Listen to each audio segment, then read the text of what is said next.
નમસ્કાર, weather update સાથે હું છું સૌમ્યા। છેલ્લા કેટલાય દિવસોથી ધોધમાર વરસાદ સમગ્ર ગુજરાતમાં પડી રહ્યો છે અને એમાં પણ સૌરાષ્ટ્રમાં તો સ્થિતિ અમુક વિસ્તારોની ખૂબ જ વિકટ છે અને સંપર્ક વિહોણા પણ ગામો થઈ ગયા હતા। એવી સ્થિતિમાં આજે આપણે આ રિપોર્ટમાં વાત કરવાના છીએ કે ક્યાં ક્યાં વરસાદ પડ્યો છે, ધોધમાર વરસાદ પડ્યો છે। આ સાથે જ કઈ સિસ્ટમ છે અને કેટલી સિસ્ટમ છે એ સક્રિય થઈ છે ગુજરાતમાં। ત્રીજો જે મુદ્દો હશે એ હતો કે ક્યાં યલો એલર્ટ આપવામાં આવ્યું છે અને ક્યાં ઓરેન્જ એલર્ટ આપવામાં આવ્યું છે। આ ત્રણ મુદ્દાઓ પર આજે આપણે આ રિપોર્ટમાં વાત કરવાના છીએ। નમસ્કાર, આપ જોઈ રહ્યા છો ગુજરાત તક અને આપની સાથે હું છું સૌમ્યા। 2 જુલાઈએ ગુજરાતમાં કચ્છ અને સૌરાષ્ટ્ર પંથકમાં ભારેથી અતિભારે વરસાદ પડ્યો। કચ્છ ઉપરાંત સૌરાષ્ટ્રના જૂનાગઢ, દ્વારકા, પોરબંદર, અમરેલી, મોરબી તથા સુરત, તાપી, વલસાડ, અરવલ્લી જિલ્લામાં ભારે વરસાદ નોંધાયો। આ સિવાય પણ રાજ્યમાં છૂટો છવાયો વરસાદ નોંધાયો અને હજુ પણ હવામાન વિભાગે રાજ્યમાં આગામી દિવસોમાં ભારે વરસાદની આગાહી કરી છે। ગુજરાતમાં ક્યાં ક્યાં ભારે વરસાદ જોવા મળ્યો? દક્ષિણ ગુજરાતના નવસારી, સુરત અને તાપી જિલ્લાઓમાં છૂટો છવાયો વરસાદ જોવા મળ્યો। સૌરાષ્ટ્રના જિલ્લાઓમાં પણ છૂટો છવાયો વરસાદ જોવા મળ્યો। દ્વારકા, જૂનાગઢ, રાજકોટ, ભાવનગર, અમરેલી, મોરબી, ગીર સોમનાથ અને પોરબંદરમાં વરસાદ રહ્યો। આ સાથે જ સૌરાષ્ટ્રના કચ્છના મોટા ભાગના વિસ્તારોમાં વરસાદ પડ્યો।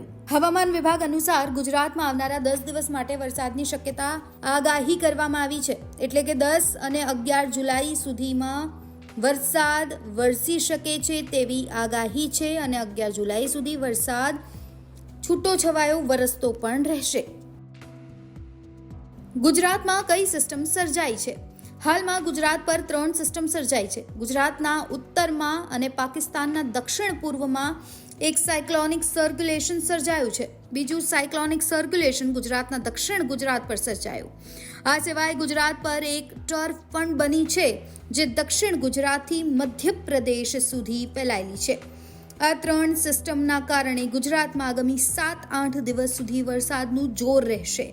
સ્કાયમેટ વેધર અનુસાર આગામી 24 કલાકમાં કેટલીક જગ્યાએ વરસાદનું અનુમાન છે। આગાહી અનુસાર દક્ષિણ ગુજરાત, તટીય કર્ણાટક, કોંકણ અને ગોવા, પૂર્વોત્તર રાજસ્થાન, ઉત્તર પ્રદેશ અને ઉત્તર મધ્યપ્રદેશમાં ભારે વરસાદની ચેતવણી છે।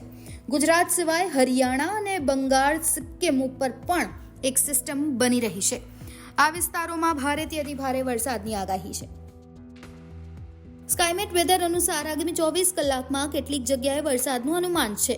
દક્ષિણ ગુજરાત, તટીય કર્ણાટક, કોંકણ અને ગોવા, પૂર્વોત્તર રાજસ્થાન, ઉત્તર પ્રદેશ અને ઉત્તર મધ્યપ્રદેશમાં ભારે વરસાદની ચેતવણી છે। ગુજરાતમાં ક્યાં ઓરેન્જ એલર્ટ જાહેર કરાયું? ગુજરાતમાં 3 જુલાઈએ અમુક વિસ્તારોમાં ભારે વરસાદની આગાહી કરવામાં આવી છે। ઉત્તર ગુજરાતમાં બનાસકાંઠામાં ઓરેન્જ એલર્ટની આગાહી કરવામાં આવી છે। બનાસકાંઠામાં અતિ ભારે વરસાદની આગાહી છે। આ સિવાય દક્ષિણ ગુજરાતના સુરત, નવસારી, વલસાડ, દાદરા નગર હવેલી અને દમણ જેવા વિસ્તારોમાં પણ ઓરેન્જ એલર્ટ આપવામાં આવ્યું છે। આ સિવાય ગુજરાતના બીજા જિલ્લાઓમાં યલો એલર્ટ આપવામાં આવ્યું છે।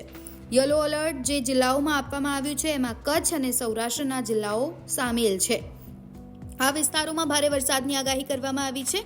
હવામાન વિભાગે સુરેન્દ્રનગર, મોરબી, અમદાવાદ, ખેડા, આણંદ, પાટણ, મહેસાણા, વડોદરા, ભરૂચ, નર્મદા, ડાંગ, તાપી, નર્મદા, છોટાઉદેપુર, પંચમહાલ આ તમામ વિસ્તારોમાં ભારે વરસાદની આગાહી કરી છે। આગાહીના પગલે ગુજરાતમાં હળવાથી સામાન્ય વરસાદ ગુજરાતના દરેક જિલ્લાઓમાં વરસી શકે છે। તો આપના ત્યાં વરસાદની શું સ્થિતિ છે? કોમેન્ટ બોક્સમાં અમને જાણ કરજો। અત્યારે આ રિપોર્ટમાં બસ આટલું જ। ગુજરાતના તમામ મહત્વના સમાચાર જોવા માટે યુટ્યુબ પર અમારી ચેનલ ગુજરાત તકને સબસ્ક્રાઇબ કરવાનું ન ભૂલતા અને આ સાથે જ દેશ દુનિયાના તમામ મહત્વના સમાચાર વાંચવા માટે અચૂકપણે લોગિન કરો અમારી વેબસાઇટ gujarattak.in।